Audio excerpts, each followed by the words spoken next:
今天才知道，原来用一个孔钥壳就能开锁，真是太不可思议了。这个方法非常的好用，但是很多朋友却不知道。下面就跟着视频一起来了解一下吧。把多余的这种锡纸给它撕掉，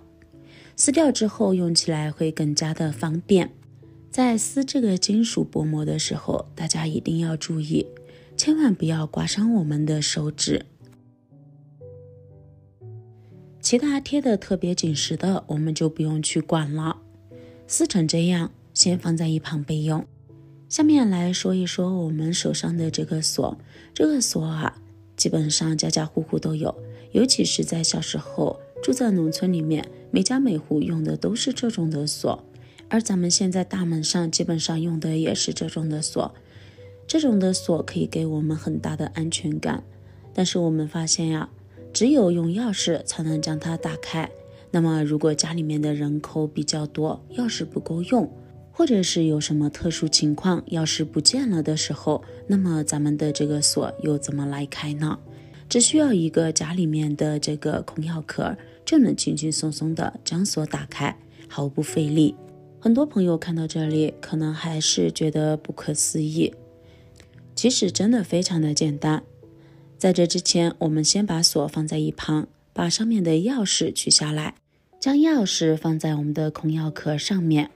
一只手把钥匙和孔钥壳紧紧地按压在一起。找位置的时候，最好找一个比较宽敞一点的地方，一只手固定，一只手拿起剪刀，沿着咱们钥匙的边缘处将钥壳进行修剪。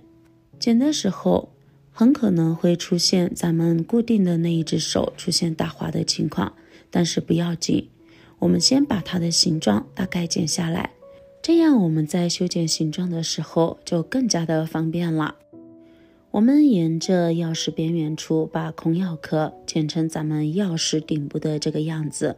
平的地方就平着剪，有齿的地方我们要把齿的形状也剪出来。当然如果你觉得剪刀用起来比较麻烦的话，我们也可以用刀片，沿着钥匙的边缘处也能把它切出来，但是我个人觉得用剪刀的话会更顺手。一边修剪一边观察咱们的钥匙有没有和孔钥壳充分的重合在一起。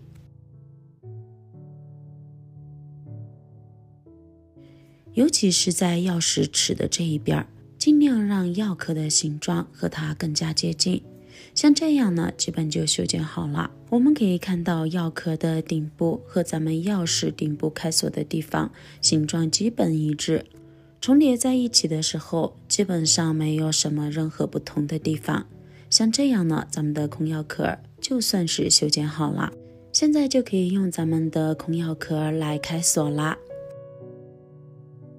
我们把钥匙放在一边，试试用孔钥壳看一下能不能很好的插入到锁芯里。可以看到毫不费力，非常丝滑的就进入到了锁芯。但是由于咱们的孔钥壳，我们把手的这个地方非常的柔软，根本使不上力，所以说呢，我们还需要借助一个比较坚硬的工具，比如说像咱们的剪刀，用剪刀来代替钥匙头，咱们的锁很轻松的就被打开了，是不是感觉非常的神奇呢？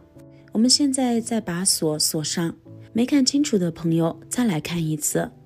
接着我们把剪刀的尖用来代替钥匙头，轻轻一旋转，锁就被轻松的打开了。其实锁头除了可以用剪刀来代替之外，还可以用扁头改刀来代替，都可以轻松的把锁打开。由此可见，咱们用孔钥壳来开锁真的是非常的好用，也特别的实用。